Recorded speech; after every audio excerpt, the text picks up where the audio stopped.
Hello दोस्तों, तो जैसा कि हम सभी जानते हैं कि ये साल वैसे भी बॉलीवुड के लिए कुछ ज़्यादा अच्छा नहीं गया है, ऊपर से बॉलीवुड बाइकॉट। लेकिन फिर भी इस साल बहुत बड़ी बड़ी बॉलीवुड की मूवीज़ रिलीज़ हुई है और क्योंकि ये साल ख़त्म होने वाला है तो मैंने सोचा क्यों ना एक रिकैप वीडियो बनाई जाए जिसमें हम जानेंगे कि इस साल कौन कौन सी बॉलीवुड मूवीज़ रिलीज़ हुई थी और कौन सी हिट रही और कौन सी फ्लॉप। तो चलिए इस वीडियो को शुरू करते हैं। तो दोस्तों, इस साल की जो पहली बड़ी बॉलीवुड मूवी थी वो रिलीज़ हुई थी फरवरी 11 तारीख को, जिस मूवी का नाम था बधाई दो। इस मूवी को क्रिटिक्स ने बहुत ज़्यादा पसंद किया, लेकिन क्योंकि बॉलीवुड की हालत वैसे ही ख़राब चल रही थी तो ये मूवी भी बॉक्स ऑफिस पे नहीं टिकी और ये मूवी अपना बजट भी नहीं निकाल पाई। लेकिन जो इस साल की पहली हिट बॉलीवुड मूवी थी वो मूवी थी गंगूबाई काठियावाड़ी, जो कि आई थी फरवरी 25 को। और इस मूवी ने बॉक्स ऑफिस पे 200 करोड़ के करीब कमाई करी और ये मूवी बॉक्स ऑफिस पे एक सुपरहिट साबित हुई। हालांकि इस मूवी का बजट भी बहुत ही ज़्यादा था। और इसके बाद जो अगली मूवी रिलीज़ हुई उस मूवी का नाम था अमिताभ बच्चन की झुंड। ये मूवी 4 मार्च को रिलीज़ हुई थी और इस मूवी को भी क्रिटिक्स ने बहुत ज़्यादा पसंद किया था, लेकिन इस मूवी को कोई थिएटर में गया ही नहीं देखने। और उसका रीज़न हम सभी जानते हैं कि बॉलीवुड को अब कोई पसंद ही नहीं कर रहा था। और इसके बाद दोस्तों जो अगली मूवी रिलीज़ हुई थी उस मूवी का नाम था राधे श्याम। ये मूवी रिलीज़ हुई थी 11 मार्च को और ये मूवी इस साल की नहीं बल्कि पूरे इंडिया की सबसे बड़ी फ्लॉप मूवीज़ में से एक मानी जाती है। इस मूवी का तकरीबन 110 करोड़ का लॉस हुआ था मेकर्स का और इसीलिए movie one of the biggest flop of Indian cinema मानी जाती है। और इसके बाद जो अगली मूवी रिलीज़ हुई वो बॉलीवुड की इस साल की सबसे अच्छी मूवी साबित हुई। उस मूवी का नाम था कश्मीर फाइल्स। ये मूवी रिलीज़ हुई थी 11 मार्च को, यानी कि उसी दिन जिस दिन राधे श्याम रिलीज़ हुई थी। इस मूवी ने पहले दिन तो 3 करोड़ की कमाई करी, लेकिन उसके बाद इस फिल्म को इतना ज़्यादा पसंद किया जाने लगा कि ये मूवी इस साल की one of the blockbuster movies में से एक बन गई, या कहा जाए तो इस साल की बॉलीवुड की सबसे बेस्ट मूवी, जिसने 350 करोड़ से भी ज़्यादा की कमाई करी है। और इसके बाद रिलीज़ हुई 18 मार्च को अक्षय कुमार की बच्चन पांडे। ऑलरेडी थिएटर्स में द कश्मीर फाइल अच्छा कलेक्शन कर रही थी और बच्चन पांडे क्योंकि एक रीमेक थी और उतनी अच्छी नहीं बनी थी तो इस मूवी को भी कोई देखने नहीं गया और ये मूवी भी अक्षय कुमार की एक फ्लॉप मूवी साबित हुई। इसके बाद रिलीज़ हुई 1 अप्रैल को अटैक पार्ट 1। इस मूवी को देखते हुए लग रहा था कि जॉन अब्राहम इस बार कुछ अच्छा देंगे हमें और ये मूवी डेफिनेटली एक सुपरहिट मूवी साबित होगी, लेकिन ये मूवी भी बॉक्स ऑफिस पे फ्लॉप हो गई। उसके पीछे सबसे बड़ा रीज़न ये था इस मूवी का स्क्रीन प्ले। इस मूवी का स्क्रीन प्ले बहुत ही ज़्यादा फास्ट था, जिस वजह से ऑडियंस इस मूवी से कनेक्ट ही नहीं कर पाई। और इसके बाद जो अगली बॉलीवुड मूवी रिलीज़ हुई उस मूवी का नाम था जर्सी। ये मूवी आई थी 22 अप्रैल को और क्योंकि ये मूवी एक रीमेक थी तो लोग पहले ही समझ गए थे कि ये मूवी भी नहीं चलने वाली। और इस मूवी से भी शाहिद कपूर को अकल आ गई कि अब रीमेक से उनका करियर तो नहीं चलने वाला।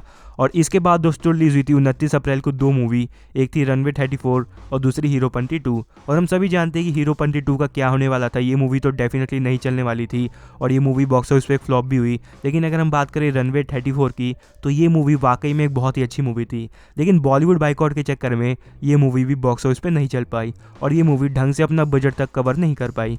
और दोस्तों इसके बाद रिलीज़ हुई मूवी जयेश भाई जोरदार। ये मूवी रिलीज़ हुई थी 13 मई को और इस मूवी को जब लोगों ने देखा तो लोगों का कहना था कि ये मूवी अभी नहीं, अगर 5 साल पहले रिलीज़ होती तो डेफिनेटली एक हिट होती। और इसी वजह से इस फिल्म को भी कोई देखने नहीं गया और ये मूवी भी बॉक्स ऑफिस पे एक फ्लॉप साबित हुई। और दोस्तों इसके बाद 20 मई को 2 मूवी रिलीज़ हुई, एक थी भूल भुलैया 2 और दूसरी थी कंगना रनावत की धाकड़। सबको लग रहा था कि कंगना रनावत की धाकड़ इस साल कुछ अच्छी कमाई करेगी और ये मूवी एक सुपरहिट होने वाली है और उसी के अपोजिट बॉलीवुड बाइकआउट की वजह से भूल भुलैया 2 एक फ्लॉप हो जाएगी। लेकिन इसके बिल्कुल उल्टा हुआ, जहाँ पे धाकड़ मूवी एक बहुत ही बड़ी फ्लॉप साबित हुई, जहाँ पे तीसरे दिन इस मूवी को देखने के लिए सिर्फ 8 ही लोग थिएटर में गए थे। उसी के अपोजिट भूल भुलैया 2 एक ब्लॉकबस्टर साबित हुई, जिसने 262 करोड़ से भी ज़्यादा की कमाई करके एक ब्लॉकबस्टर का टैग हासिल किया। और इसके बाद दोस्तों जो अगली मूवी रिलीज़ हुई थी वो मूवी रिलीज़ हुई थी अनेक 27 मई को। जैसे कि हम सभी जानते हैं कि आयुष्मान खुराना जाने जाते हैं अपने थोड़े हट के कॉन्सेप्ट को लेकर और इस मूवी के डायरेक्टर थे अनुभव सिन्हा। तो सबको यही लग रहा था कि ये मूवी डेफिनेटली एक हिट होने वाली है, लेकिन दिक्कत ये हुई कि अनुभव सिन्हा इस मूवी को बनाते बनाते मुद्दे से ही भटक गए और इसलिए मूवी बहुत आड़ी टेढ़ी बनी और इसी वजह से ये मूवी हिट नहीं हो पाई। और दोस्तों इसके बाद जो अगली मूवी है जिसका नाम हम सभी जानते हैं सम्राट पृथ्वीराज, ये मूवी रिलीज हुई थी 3 जून को। इस मूवी का जब ट्रेलर आया तो सबने ही अक्षय कुमार को बहुत ही ज़्यादा हिट दिया, क्योंकि वो किसी भी एंगल से पृथ्वीराज लग ही नहीं रहे थे और सबने कह दिया कि अगर ये मूवी रिलीज भी हुई तो अभी हम देखने नहीं जाएंगे। और वही हुआ, इस मूवी को कोई देखने नहीं गया और ये मूवी भी इस साल की एक बड़ी फ्लॉप साबित हुई। इसके कुछ टाइम बाद एक और एक छोटे बजट की मूवी आई थी जिस मूवी का नाम था निकम्मा। ये मूवी थिएटर में रिलीज़ हुई, फ्लॉप हुई और चलते बनी। इस मूवी को भी कोई देखने नहीं गया क्योंकि इस मूवी का कॉन्सेप्ट ही किसी को पसंद ही नहीं आया। और दोस्तों इसके बाद जो अगली मूवी थी उस मूवी का नाम था जुग जुग जियो। ये मूवी रिलीज हुई थी 24 जून को और इस मूवी से ये साबित कर दिया करण जौहर ने कि वो कैसे भी करके अपनी फिल्म को हिट करवा ही लेते हैं। और ये मूवी भी बॉक्स ऑफिस पे एक हिट हुई, जहाँ पे इस मूवी ने 136 करोड़ की कमाई करी थी। और दोस्तों इसके बाद जो अगली मूवी रिलीज हुई उस मूवी का नाम था रॉकेटरी। ये मूवी 1 जुलाई को रिलीज हुई थी और ये movie one of the best movie है इस साल की। ये मूवी हमें हर तरह से इमोशनल कर देती है मूवी के एंड में, और इस मूवी की स्टोरी वाकई में बहुत ज़्यादा कमाल है। जबकि इसी के अपोजिट 1 तारीख को एक और मूवी रिलीज हुई थी जिस मूवी का नाम था ओम, और इस मूवी को लोगों ने बिल्कुल भी पसंद नहीं किया, और ये मूवी में सिर्फ और सिर्फ एक्शन था, स्टोरी तो थी ही नहीं, और इसी वजह से ये मूवी भी एक बहुत ही बड़ी फ्लॉप साबित हुई। और दोस्तों इसके बाद जो अगली मूवी रिलीज हुई उस मूवी का नाम था खुदा हाफिज़ 2। ये मूवी रिलीज हुई थी 8 जुलाई को। जैसे कि हम सभी जानते हैं कि खुदा हाफिज़ का जो चैप्टर 1 है वो OTT पर रिलीज़ किया गया था, और उसकी सक्सेस को देखते हुए इसका सेकंड पार्ट बनाया गया और इसके सेकंड पार्ट को थिएटर में रिलीज़ किया गया था। और ये मूवी वाकई में विद्युत जामल के करियर की one of the best movie है, लेकिन बॉलीवुड बाइकआउट के चक्कर में ये मूवी भी बॉक्स ऑफिस पे हिट नहीं हो पाई, जबकि ये मूवी डेफिनेटली बॉक्स ऑफिस पे हिट होना डिजर्व करती थी। अब बात हुई है हिट की, तो हम बात कर लेते हैं हिट द फर्स्ट केस की। ये मूवी रिलीज हुई थी 15 जुलाई को, और इस मूवी को भी कोई भी थिएटर में देखने नहीं गया। उसके पीछे सिर्फ और सिर्फ एक ही रीज़न था कि ये मूवी भी एक रीमेक थी, एक साउथ इंडियन मूवी जिसका नाम भी सेम था, और इस मूवी का हर एक सीन उस मूवी से बिल्कुल ही मिलता जुलता था, इसलिए ये मूवी भी बॉक्स ऑफिस पे फ्लॉप हुई। और जहाँ पे दोस्तों जुलाई ख़त्म ही होने वाला था कि एक और मूवी आ गई जिस मूवी का नाम था शमशेरा। ये मूवी रिलीज़ हुई थी 22 जुलाई को, और जब ये मूवी थिएटर में रिलीज़ हुई तो लोग अपना सर पीटने लग गए, क्योंकि इस मूवी में 7 तो गाने ही हैं, ऊपर से इसका हर सीन इनलॉजिकल है। ऐसा लगता है जैसे मेकर जानबूझ के इस मूवी पे अच्छे से मेहनत करना ही नहीं चाहते थे, और इसी के चक्कर में ये भी मूवी फ्लॉप हो गई। और इसके बाद दोस्तों एक हफ्ते बाद रिलीज़ हुई 29 तारीख को एक विलन रिटर्न्स, और इस मूवी के साथ भी वही हुआ जो अर्जुन कपूर की हर मूवी के साथ होता है, यानी कि ये मूवी भी बिल्कुल भी नहीं चली। ऊपर से इस फिल्म में जॉन अब्राहम भी थे, और जॉन अब्राहम का करियर भी 2022 में बहुत ही ख़राब गया, उनकी कोई भी फिल्म हिट नहीं हुई, और इसी वजह से एक विलन 2 भी नहीं चल पाई। और इसके बाद दोस्तों 11 अगस्त को 2 मूवी रिलीज़ हुई, एक थी लाल सिंह चड्ढा, और ऐसा लग रहा था कि बॉलीवुड बाइकआउट का जो ट्रेंड है वो इसी मूवी के लिए चलाया जा रहा था। और जैसे ही मूवी रिलीज़ होने वाली थी, बाइकआउट इतना ज़्यादा ट्रेंड हुआ कि ये मूवी भी पूरी तरह से बाइकआउट ही हो गई, और ये मूवी इंडियन बॉक्स ऑफिस पे तो बिल्कुल नहीं चली। थोड़ा बहुत इस मूवी ने आउट ऑफ इंडिया कमा लिया, लेकिन फिर भी ये मूवी बॉक्स ऑफिस पे एक फ्लॉप साबित हुई। और इसी के अपोजिट 11 अगस्त को रिलीज़ हुई थी रक्षाबंधन। ये मूवी अच्छी है, इस मूवी का फर्स्ट हाफ तो आपको कनेक्ट करने में कामयाब होता है, लेकिन इस मूवी का जो सेकंड हाफ है वो बहुत ही ज़्यादा वीक है। ऐसा लग रहा था कि राइटर्स इस मूवी में अच्छे से काम ही नहीं करना चाहते थे, और इस मूवी का सेकंड हाफ बहुत ही ज़्यादा आड़ा टेढ़ा है, और इसीलिए मूवी सेकंड हाफ में मुझे पसंद नहीं आई, और ये मूवी बॉक्स ऑफिस पे एक फ्लॉप साबित हुई, और इस मूवी की रिव्यू भी बहुत ही ज़्यादा ख़राब है। इसके बाद दोस्तों 19 अगस्त को मूवी रिलीज़ हुई दोबारा। इस मूवी के रिलीज़ होने से पहले ही तापसी पन्नू और अनुराग कश्यप ने बोल दिया कि हमारी ये फिल्म भी बाइकआउट कर दो, और लोगों ने कहा ठीक है, और इस फिल्म को भी बाइकआउट कर दिया, और ऐसा बाइकआउट किया कि इसके ज़्यादातर शोज़ तो कैंसिल ही हो गए। और इसके बाद दोस्तों जो अगली मूवी रिलीज़ हुई वो हुई थी 25 तारीख को, जिस मूवी का नाम था लाइगर, और इस मूवी के साथ भी वही हुआ जिसकी हम सब ने उम्मीद करी थी। करण जौहर ने सोचा कि चलो एक साउथ का हीरो ले लेते हैं, फिल्म हिट हो जाएगी। डायरेक्टर भी साउथ का था, लेकिन फिल्म ही अच्छी नहीं बनी, फिर क्या ही चलेगी। इस मूवी को अभी IMDb पे आई थिंक 3 की रेटिंग मिली है 10 में से, और ये मूवी भी एक बॉक्स ऑफिस पे बहुत ही बड़ी फ्लॉप साबित हुई। और दोस्तों इसके बाद जो अगली मूवी रिलीज़ हुई वो मूवी कहीं ना कहीं बॉलीवुड के लिए एक गुड न्यूज़ लेके आए, जिस मूवी का नाम था ब्रह्मास्त्र। ये मूवी रिलीज़ हुई थी 9 सितंबर को। ये मूवी बहुत ही ज़्यादा हाई बजट पे बनी थी, 410 करोड़ के, और इस मूवी ने बॉक्स ऑफिस पे 425 करोड़ की कमाई करी थी, और ये मूवी कहीं ना कहीं डिस्ट्रीब्यूटर्स को प्रॉफिट दे गई, और इसी वजह से अब इसका सेकंड पार्ट भी आएगा। बॉलीवुड के लिए ब्रह्मास्त्र से कहीं ना कहीं एक गुड न्यूज़ निकल के आई, और बॉलीवुड बाइकआउट का ट्रेंड थोड़ा साइड हो गया। और इसके बाद रिलीज़ हुई 23 सितंबर को मूवी चुप। ये मूवी वाकई में बहुत ज़्यादा अच्छी थी, क्रिटिक्स ने इस मूवी को बहुत ज़्यादा पसंद किया, लेकिन फिर भी पता नहीं क्यों ऑडियंस उतना ज़्यादा इस फिल्म को देखने के लिए नहीं गई। इस मूवी का बजट बहुत ज़्यादा कम था, 10 करोड़ के बजट पे मूवी बनी थी, और इस मूवी ने बॉक्स ऑफिस पे 20 करोड़ की कमाई करी। और इसके बाद दोस्तों 30 सितंबर को रिलीज़ हुई विक्रम वेधा। ऋतिक रोशन की ये मूवी असल में एक रीमेक है। इसका जो ओरिजिनल वर्जन है वो असल में हिंदी में डब होकर यूट्यूब पे पड़ा हुआ है, तो भला इस मूवी को कौन ही देखने जाता।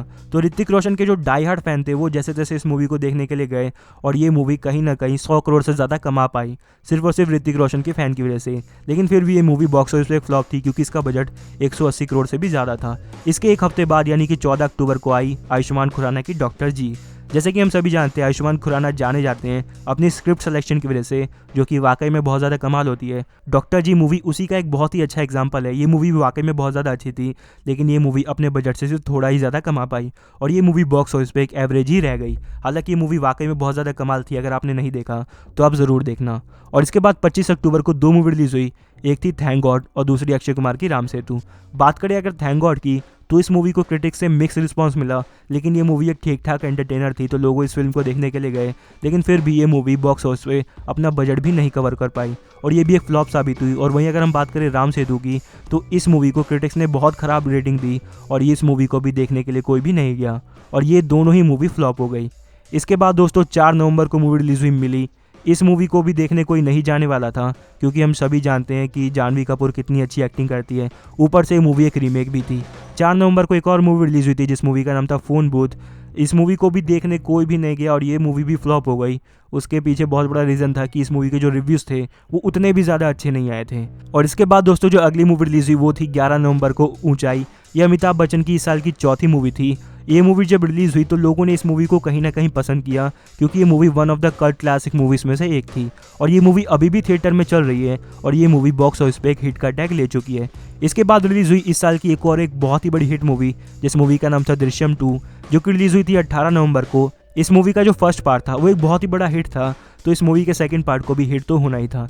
इस मूवी का जो सेकंड पार्ट रिलीज़ हुआ तो इसको रिव्यूज़ बहुत ज़्यादा अच्छे मिले और ये मूवी इतनी बड़ी हिट बनी कि ये मूवी अभी भी थिएटर में लगी हुई है और लोग इस फिल्म को देखने जा रहे हैं और ये मूवी 300 करोड़ से भी ज़्यादा का आंकड़ा पार कर चुकी है। इसके बाद दोस्तों 25 नवंबर को मूवी रिलीज़ हुई भेड़िया। इस मूवी के साथ प्रॉब्लम ये हुई कि लोग इस मूवी को पसंद तो कर रहे हैं लेकिन लोगों का कहना है कि ये मूवी उतनी भी ज़्यादा अच्छी नहीं है। जो इस मूवी का प्लॉट था उसमें उतना ज़्यादा दम नहीं है, लेकिन फिर भी ये मूवी हमें एंटरटेन करने में कामयाब होती है और ये मूवी बॉक्स ऑफिस पे अभी के टाइम पे 80 करोड़ पार कर चुकी है, जबकि इस मूवी का बजट था 60 करोड़। तो ये मूवी भी एक ठीक ठाक हिट तो है ही। इसके बाद दोस्तों जो अगली मूवी रिलीज़ हुई थी वो रिलीज़ हुई थी 2 दिसंबर को, जो कि थी आयुष्मान खुराना की एन एक्शन हीरो। इस मूवी को क्रिटिक्स ने बहुत ही ज़्यादा पसंद किया, लेकिन पता नहीं क्यों ऑडियंस इस मूवी को देखने के लिए थिएटर में गई ही नहीं। ये मूवी अभी भी थिएटर में चल रही है, लेकिन ये मूवी ऑलरेडी फ्लॉप हो चुकी है, जहाँ पे ये मूवी अभी अपना बजट का सिर्फ आधा ही कवर कर पाई है और जो गिने चुने थिएटर में चल रही है वहाँ से भी कुछ लाख रुपए ही कमा पा रही है, यानी कि एक अच्छी खासी मूवी बॉक्स ऑफिस पे फ्लॉप हो गई। और दोस्तों इसके बाद इस साल की जो लास्ट बॉलीवुड मूवी रिलीज़ हुई उस मूवी का नाम था सर्कस। ये मूवी रिलीज़ हुई थी 23 दिसंबर को और इस मूवी को जब लोगों ने देखा तो लोग अपना सर पीटते ही रह गए। लोगों ने कहा कोई भला इतनी ख़राब मूवी कैसे बना सकता है, इस मूवी का एक भी सीन सेंस नहीं बना रहा है और कॉमेडी तो दूर दूर तक है ही नहीं। और रोहित शेट्टी जो कि इस मूवी के डायरेक्टर हैं उन्हें बहुत ही ज़्यादा क्रिटिसाइज़ किया गया है। तो इससे दोस्तों हमें ये पता चलता है कि साल 2022 बॉलीवुड के लिए बिल्कुल भी अच्छा नहीं गया है।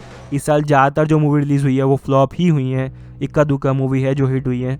लेकिन देखते हैं 2023 कैसा होने वाला है, जहाँ पे 2023 में जो पहली बड़ी मूवी आने वाली है वो है शाहरुख खान की पठान। तो अब बस इस वीडियो में इतना ही। अब अगर आपको वीडियो पसंद आए तो इसे लाइक करें और मेरे चैनल को सब्सक्राइब करके बेल आइकन को प्रेस कर दीजिएगा। Thanks for watching this video. मिलते हैं आपसे अगली वीडियो में, तब तक के लिए बाय।